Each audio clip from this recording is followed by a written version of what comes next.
వాడు చేసిన గుంతలు ఇవి. ఇదొకటి, ఈ ఫ్లవర్ ఉన్నది ఒకటి. ఇప్పుడు వాటి పడుకున్నాడు, వాటిని మూత పెట్టాడు.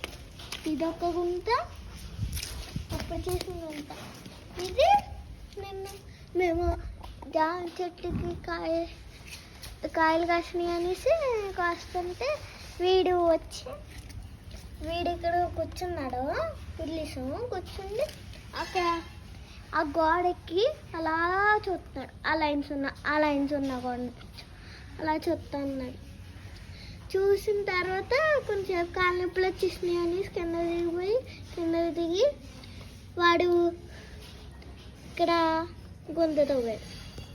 ఇంకా చాలా గుంతలు తవ్వాడు. నేను శ్రీ విద్యా విహార్ స్కూల్ చదువుతున్నాను. ఇది ఇక్కడ హైదరాబాదు.